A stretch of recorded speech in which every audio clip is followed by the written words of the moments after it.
11 Spike Moss possesses an aura of history that really reinforces its authenticity. This property transports you to Italy. It actually feels like a piece of Italy has been picked up and moved into Shady Canyon. People have often asked that very question: what is my inspiration to create a house like this, and the madness that it took to get it done? It really came from my love for Italy, the food, the wine, the culture, and of course the architecture. My inspiration in Italy were the Tuscan villas that you find on the hilltops. I can be in Tuscany right now, and if I look over that way, I can see an airplane go by. It's going to land in John Wayne Airport. We're in the middle of Orange County. You look out, you can see the ocean, you can see the city lights, you can look at the other way. It's a whole different look at it. But the goal was authenticity. But Richard Krantz and Bob Smith, they knew what I wanted, and the question was, Richard, can you design it? And Bob, can you build it? He said, I just purchased the best property in Shady Canyon. Shady Canyon is one of the most picturesque, exclusive enclaves in all of Southern California. It was almost as he just needed someone to help make his vision and his dream come true. He knows what he likes, especially when he sees it, and so it made it easy for me. I knew what they wanted and I knew the direction. The location and site itself are unlike anything I have ever represented. As soon as I drove out here and I could see the property, it's off at the end of a cul-de-sac, off on a hill by itself, surrounded, and there aren't any houses that are really close by.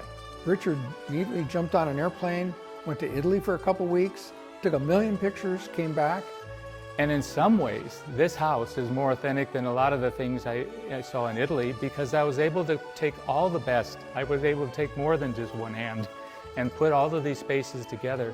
As you enter those gates and drive into the courtyard and meander through every part of the home, you're just overwhelmed by just different emotions. An Italian hill town often has a very narrow gate, and there's a pedestrian gate, and then there's a motor gate, and then there's a courtyard. It's narrow at the beginning. To somebody coming down the street, it could be a mystery. I love a house that's a mystery rather than showing it all off at once.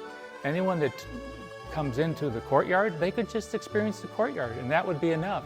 But there are about 10 other experiences that would be unexpected and surprising. I love to do surprise. He would like to have had this house be built from a pile of old rubble in the backyard, old bricks, old stone, old broken tile. He wanted to see that. Authentic ingredients. This was something important to Tom. I probably took 16 to 20 trips to Italy. Almost every piece of this house I selected in Italy. As I'd get back from my trips, the containers would start rolling in on the gates, and my builder Bob was looking and he goes, man, where are we going to put all this stuff? There were over 100 containers shipped from Italy containing reclaimed materials that you see displayed throughout the entire property. Containers full of great stuff, and there was a container coming. I do remember that we only had a certain amount of time to unload it.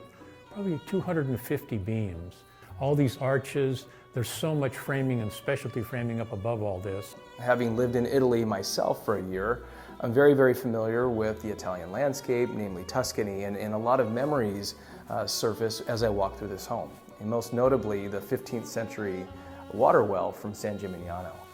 Was antique hand-wrought iron, actually hand-wrought iron, hundreds of years old, that Tommy found in Italy. The water well from San Gimignano, which is a treasure to get out of the country. A well is above a cistern, and that's where the water comes in sometimes and is stored on. Well, underneath this is a grotto wine cellar, but there's a room, and this was inspired by arches and things that I've seen all through my travels and the brickwork and of that. And we put a glass bottom on that. I think 300 truckloads of dirt out of the basement just to make the basement. The wine room is unbelievably complicated ceiling. You know, how that all comes together, and you know, as you come up the arch, every brick is a different angle. So, you know, you have whatever, 12 arches, so you have 12 bricks that are cut with a left angle, 12 with a right. They go outside, they get tumbled, they come back in, then they install them. So parts of this slab are 24 inches thick. The outside walls are 12 inches thick. The interior wall, poured concrete, solid concrete. The floor above us is a foot thick. It's basically a freeway bridge. You know, the framing's all heavy duty, the beams are heavy duty, everything about the house is heavy duty, partly because of all the load we were going to put on it. It's an 8 to 10 inch thick stone wall. Every stone you look at is that thick. And this was probably on a Wednesday. And it happened to be that a neighbor walked by, said, "Hey, is the owner here today? I'd love to meet the owner." The big old pile of red dust over there, that's the owner. He's there with the grinder, grinding all the rust off the whole weekend, you know. I don't think I could do it again. I don't think I could keep up with it. Go, "You have a bell tower?" Go, "Yeah, look at it over there." And they go, "Why'd you do that?" "Because I don't have an iPhone and I don't want to wear a watch. I want to know what time it is. I'm out working in the house." I mean, we got to know everybody. Tommy knew everybody by first name basis, which is so unusual for a job these days. These are people we encouraged when they go home at night. Don't say, "Oh, I just put in another day of work." But they created something just really special. And I end up really caring about the people. I will miss the house, yeah.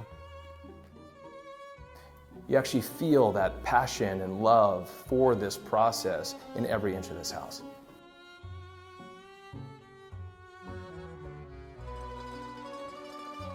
I don't think I'll sell it to somebody if they can't appreciate that. And it's going to take a special person to want to adopt this house. It's just not your typical house in Southern California, Shady Canyon, wherever.